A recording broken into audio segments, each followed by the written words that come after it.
किस आयत से बात चल रहा है? इमाम गज़ाली रहमतुल्लाह ने लिखा है कि ये आयत मुबारका इस बात की दलील है कि गुनाह का मुसम्मम अज़्म बाइस से पकड़ है, क्योंकि अल्लाह ने कहा ला युरीदूना उलूवन फिल अर्ज़, वो इरादा नहीं करते तकब्बुर का और फसाद का। फसाद से मासियत है कि मासियत का इरादा नहीं करते, इसका मतलब कि मासियत का इरादा बाइस से पकड़ है, तो जो बाइस से पकड़ इरादा है वो ये अज़्म है।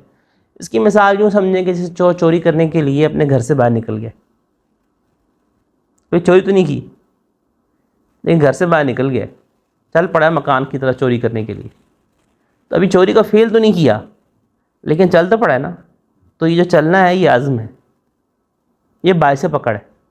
एक शख्स ने ज़िना किया नहीं, ज़िना करने के इरादे से घर से निकल गया, तो जिस तरह उसने ज़िना करना है अभी ज़िना का फेल तो नहीं किया लेकिन ज़िना के इरादे से निकल तो पड़ा है, तो ये अज़्म है, ये बाइस से पकड़ है। अगरचे ज़िना का गुनाह नहीं मिल रहा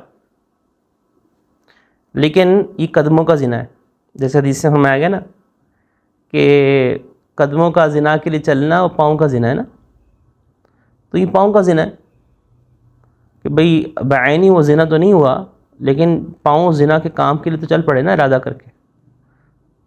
चोरी का बायनी गुनाह तो नहीं हुआ लेकिन चोरी के इरादे से चल तो पड़े।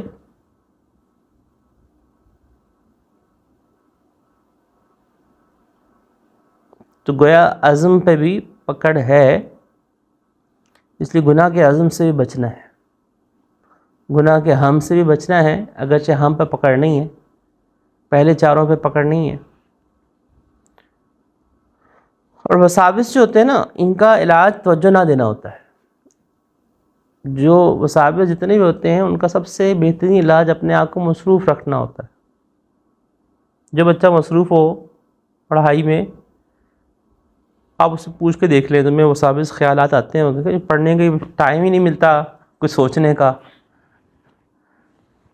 अलहम्दुलिल्लाह जिस साल पे बोर्ड के एग्ज़ाम पड़ा हुआ है, आगे टेस्टों में टेस्ट लिए जा रहे हैं,